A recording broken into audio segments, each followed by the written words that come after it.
আপনাদের মাহফিলে মহিলারা আসছে না? মহিলা আসছে না? ওয়াজ শোনা তো মাহফিলের তো ফরজ, তাই তো না? ফরজ না, নফল। অনেক সময় তো মুস্তাহাসান, না আসলে কোনো গুনাহ নাই, কিন্তু আসছে একটা, চোখের মধ্যে কেবল বের হয়েছে, হাত মোজা পা মোজা, এমন কোন অঙ্গ নাই ঢাকা নাই, সব ঢাকা, কিন্তু সাথে একটা 20 বছরের হাতে করে নিয়ে আসছে, যাতে মা এরকম ঢেকে ঢুকে আসছে, উষ্টায় পরে না যায়, উনার গায়ে কোনো বোলকা নাই, কিচ্ছু নাই, মশারির মতো কাপড় পরে আসছে। উনাকে ধরছেন কি বাবা, আপনার সন্তানের কেন পর্দা নাই, পুশিদা নাই? বলছে আমি বিয়ের পরে পর্দা ধরছি, আল্লাহ চাই তো আমার বেটি বিয়ের পরে ধরবে। আছে না? আপনি কি আল্লাহর বিধানের উপর সবর করতে পারছেন? মাহফিলে আসছেন বলে কি আল্লাহ মাফ করে দেবে আপনার এই বেপরদাকে রে? মা বোনেরা সাবধান হয়ে যান, সাবধান হয়ে যান। আমরা সবর যদি না করি, সবর মানে আল্লাহর বিধানের উপরে সবর, তাহলে আল্লাহর কাছ থেকে আমরা রিজিকের বরকত আশা করতে পারি না। ঠিক না? অনেক বোরখাওয়ালি আছে, যেই না বিয়ে শাদী লাগে তখন দেখবেন আর তার পর্দা পুঁজিটা নাই, অন্য সময় পর্দা করে কিন্তু ওই জায়গায় পর্দা বাদ দেয়। ঠিক না? বাহিরে পর্দা করে কিন্তু নিজের গ্রামের মধ্যে তার কোনো পর্দা নাই। ঠিক না? সাবধান হয়ে যান। অতএব উবুদিয়্যাত বুঝাইছে কোনটা, আর আল্লাহর সবর বলতে কি বোঝায়, নতুন করে কনসেপ্টটা পরিষ্কার করে নিতে হবে। সর্বশেষ কথা এবার চলেন, আল্লাহ রাব্বুল আলামিন বলছেন আমার যতগুলা পয়গম্বর, পয়গম্বরের মধ্যে গরম পয়গম্বর 3 জন। কয়জন? কথা বলে কয়জন? গরম নম্বর 1 মুসা আলাইহিস সালাম, নাম শুনছেন আপনারা? গরম নম্বর 2 হচ্ছে নূহ আলাইহিস সালাম, আর গরম নম্বর 3 হচ্ছে হযরত ইউনূস আলাইহিস সালাম। পয়গম্বরের নাম কি? চলেন তো আল্লাহ কি বলছেন কোরআনে দেখেন। আল্লাহ বলছেন ওয়াজান্নুন ইযযাহাবা মুগাদিবা ফাযান্না আল্লান নাকদিরা আলাইহি। আল্লাহ হযরত ইউনূস আলাইহিস সালাম তার কওমকে বললেন সাবধান করবেন আপনি কওমকে। দেয় ইউনূস আলাইহিস সালাম বললেন এই দেখো আসমানের দিকে তাকাও। সবাই তাকাইছে কি? আপনার আমার এলাকায় যখন এই রড কাটার জন্য বিভিন্ন ধরনের ড্রিল ব্যবহার করে, রড কাটার জন্য যখন র‍্যাপ ব্যবহার করে, চিটচিট চিটচিট করে সামনে দিয়ে আগুন বের হয়, দেখছেন আপনারা? ভাই ওয়েল্ডিং করার সময় আগুন বের হয়, তাকায় দেখো আসমান থেকে একটু একটু করে আগুন বের হচ্ছে। সাবধান হও, এক্ষুনি গজব আসবে, যদি তোমরা সতর্ক নাও। সাবধান করছে কতবার হয় আমরা দেখছি এর আগে, ওরা তোমার এই সকল কথা। ইউনূস আলাইহিস সালাম রেগে গেলেন, টাকার পরে বললেন তোমরা মনে করছো আমি ফাও ফাও বলতেছি, এক্ষুনি তোমরা গজব এসে ধ্বংস হয়ে যাবে, আমি তোমাদেরকে এই কথা বলে চলে গেলাম। আল্লাহ বলছেন আমি চলে যেতে বলি নাই, সতর্ক করতে বলছিলাম। নবী যখন চলে গেলেন আল্লাহ বলছেন ইযযাহাবা মুগাদিবা, রাগে গজগজ করতে গেছে, সেই না উনি চলে গেছে, গজব সত্যি সত্যি অত্যাচ্ছন্ন হয়ে গেল। কওমের লোকেরা বলল মিথ্যা নবী বলে নাই, বাঁচার উপায় কি? সবাই ময়দানে আসো, আল্লাহর কাছে কান্নাকাটি করো। অন্তরগুলো এমন শক্ত হয়ে গেছে, একটাও চোখে পানি আসে না। একজন মুরব্বী পরামর্শ দিল, বুদ্ধি আমার আছে। কি বুদ্ধি? বলে তোমাদের কোলের শিশু যাদের আছে 5 বছর 6 বছর ছোট বাচ্চা কাচ্চা, সবগুলাকে মধ্যে দাও, আর এই যে ছেলেরা যেরকম দাঁড়ায় আছে সব মায়ের এরকম ডান পাশে চলে দাও, একটা মায়ের কোলে যেন শিশু না থাকে, 5 বছর 6 বছর দুধের শিশু সব মধ্যে। সবগুলারে শোয়াই দিছে, ডানে চলে গেছে মায়েরা, তাদের আত্মীয় স্বজন ছেলেরা সব বাম দিকে চলে গেছে। এখন মায়ের কোলের থেকে শিশুরা নামার পরে তো পাগলের মতো কান্নাকাটি করে, হাউমাও হাউমাও করে কান্নাকাটি করে, এত কান্নাকাটি। ওইটা দেখে মায়েদের মন নরম হয়ে গেছে, আরে কোলের মধ্যে নিয়ে যদি আজাব আসতো তাও তো সই, কিন্তু আমার সন্তান মধ্যে আগুনে পুড়ে মরবে, কেমনে আমি সহ্য করি? পাগলের মতো কাঁদে। সন্তানের কান্না, মায়েদের কান্না, ফুপুদের চাচিদের কান্না, ওইটা দেখে যারা পুরুষ ছিল তারাও কাঁদতে শুরু করছে। এই সময় বলছে কান্নাকাটি যদিও সন্তানের মায়া হয়, কিন্তু এখন সবাই তওবা করো, আর ওই কন্দনরত চোখে আল্লাহর কাছে বলো আল্লাহ মাফ করে দাও। আল্লাহ বলছে ওই বান্দাদের ওই সন্তানের কান্নার ওসিলা কিন্তু কেঁদে কেঁদে যে আল্লাহকে বলছে আল্লাহ মাফ করে দাও, আল্লাহর সাথে সাথে তাদের তওবা কবুল করে মাফ করে দিয়েছে। আল্লাহ বলছেন যেই মাফ করলেন, কিন্তু হযরত ইউনূস আলাইহিস সালাম তো এটা জানে না। ইউনূস আলাইহিস সালামের কাছে একবার এসে বলছে জানো নাকি তুমি তো বলছো গজব আসবে, গজব আসে, আল্লাহ সবাইকে মাফ করে দিয়েছে।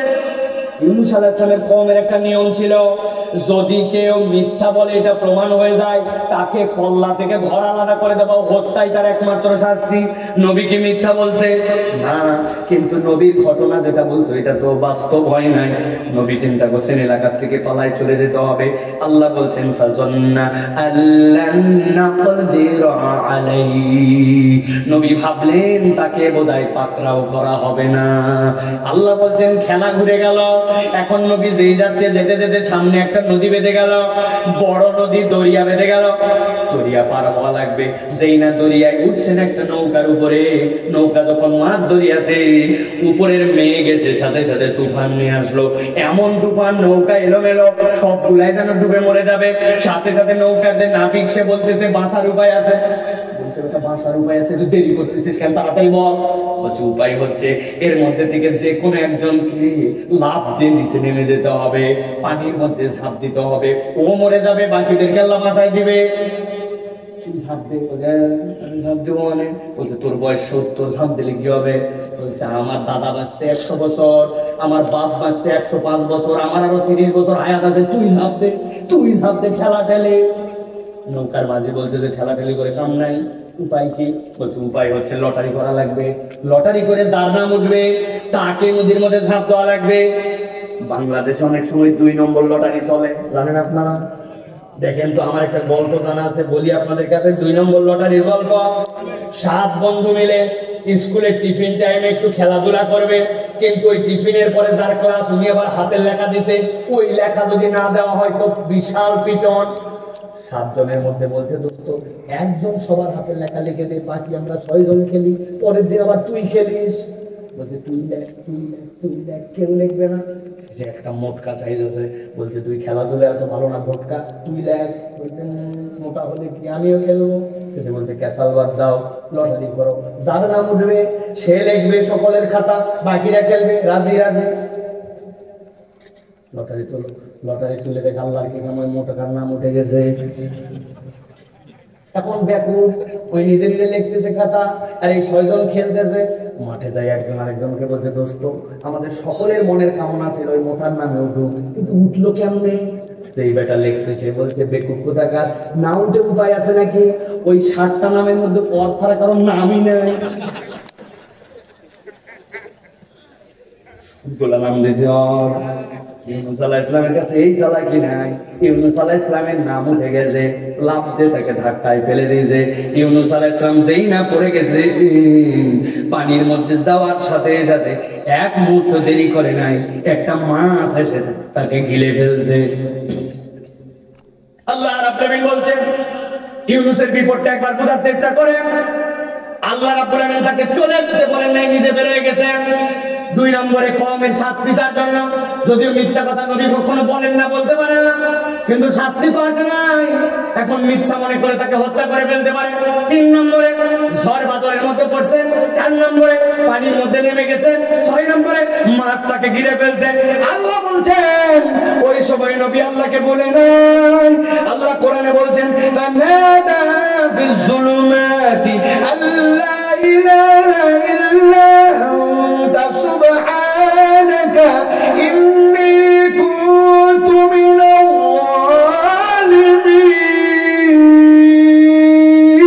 যালিমিন। আমার রব্বুল আলামিন বলছেন ইউনূস আলাইহিস সালাম সাথে সাথে আল্লাহকে বলতে শুরু করলেন, গভীর মনোযোগ দেন। তানাদা ফিজ যুলুমাত, আল্লাহ বলছেন ওই যুলুমাত, যে অন্ধকারের কোনো শেষ নাই। মাছের পেটের অন্ধকার, পানির নিচের অন্ধকার, ঝড়ের অন্ধকার, বিপদের অন্ধকার, হত্যার অন্ধকার। আল্লাহ বলছেন ওই সময় বললাম আমার রব আল্লাহ ইলাহা ইল্লা আপনি ছাড়া আমার কোনো ইলাহ নাই। সুবহানাক, আপনি মহা পবিত্র, এই পবিত্রতার কোনো অতল নাই, এই পবিত্রতার কোনো সীমা নাই। ইন্নী কুনতু মিনাজ যালিমিন, কারো কান্দের উপরে দোষটা পালাম না, আমি নিশ্চয়ই জালেমদের মধ্যে অন্তর্ভুক্ত হয়ে গেছি। জালেম মানে কি? জালেম মানে আল্লাহ আপনি যা করতে বলেছিলেন ওইটুক সময়ের জন্য আমি একটু নিজের নফসের উপরে চলে আসছিলাম, রব্বুল আলামিন বলছেন আমার বান্দার ডাক আমার এমন পছন্দ হলো, আল্লাহ বলছেন ফাস্তাজাবনা লাহু, আমি তার ডাকে সাড়া দিয়ে দিলাম, ওয়া নাজাইনাহু মিনাল গাম, খেয়াল করেন আমি তার দুশ্চিন্তা দূর করে দিলাম।